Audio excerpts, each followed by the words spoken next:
Good morning, class. Our today's topic is food security in India. अब food security in India मतलब India की position कहाँ पर है in respect of food security. Are we food secure now?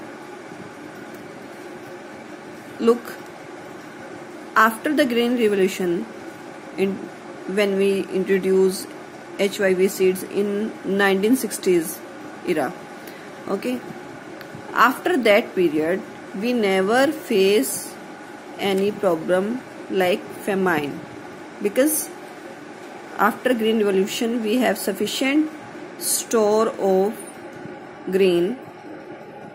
After green revolution the country has avoided famine even during adverse weather conditions. Means कि कई बार ऐसा हुआ है कि वेदर कंडीशंस इतनी एडवर्स हो चुकी हैं, लेकिन उस टाइम जो हमने सिक्योर करके फूड रखा हुआ है वो हमारे काम आ सका, जो ग्रेन था. तो वो किस लिए हुआ? क्योंकि ग्रीन रिवोल्यूशन की वजह से इतना एक्सेसिव जो है प्रोडक्शन हुई है कि हम उसको क्या कर सके, स्टोर कर सके. Okay, so variety of crops are grown all over the country. अब फूड सिक्योरिटी का मतलब क्या है? First of all there were 3 dimensions ना. Availability is first. For the availability of food grains the food security system by Indian government is based on 2 component. अब food security in India जो हो रही है वो 2 कंपोनेंट पे काम करती हैं. First is buffer stock and second is public distribution system. We will discuss about buffer stock. Buffer stock क्या है? आप अगर अपने घर से एग्जाम्पल लीजिए कि आपने क्या किया, आपके घर में जितना भी आटा है, मीन्स कि ये तो है नहीं कि जितना आटा रखा है आपके घर में आप सारा का सारा जो है एक ही दिन में बना के खा लेते हैं. कुछ आप अपना स्टोर करके रखते हैं और डेली जो कंजम्पशन हो रही है वो अलग है. ठीक है, तो जो ये आपने स्टोर करके रखा है दिस इज बफर स्टॉक. ऐसे ही हमारी गवर्नमेंट करती है कि जितने जहाँ से सरप्लस अमाउंट में प्रोडक्शन हो रही है वहाँ से उनको क्या कर लेती है, वो परचेज कर लेती है.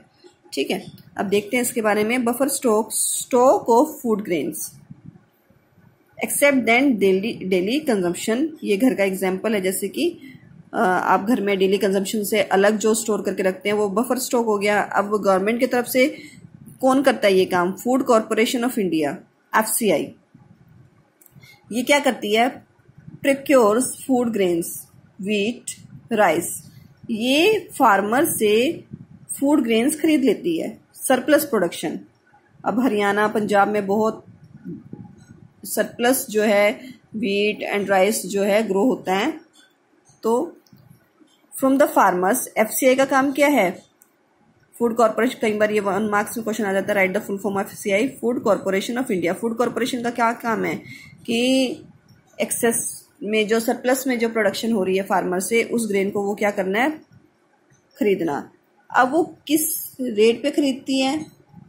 ओना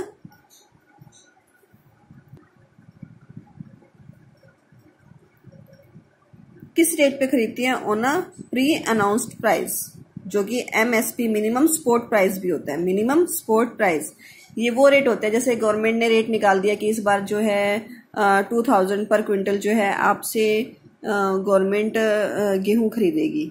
ठीक है, ये मिनिमम होता है. अगर उससे ज़्यादा किसी किसान को कोई और दे रहा है तो वो क्या कर सकता है, उसको बेच सकता है. अदरवाइज वो क्या करेगा, गवर्नमेंट को बेचेगा. अब गवर्नमेंट क्या करती है? उसका गवर्नमेंट जो है उस सरप्लस जो ग्रेन को खरीद कर अपनी ग्रेनरीज में, जो उनके वेयर हाउसेस होते हैं, वहां पर स्टोर करके रख लेती है. ठीक है, अब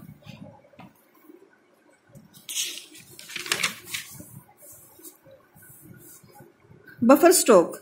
the food grain in buffer stock are distributed to deficit area and among the poorer strata of the society. अब गवर्नमेंट क्या करेगी उसको, जो उसने स्टॉक बना लिया है? ये तो है नहीं कि गवर्नमेंट ने अपने लिए रखा है, वो नहीं.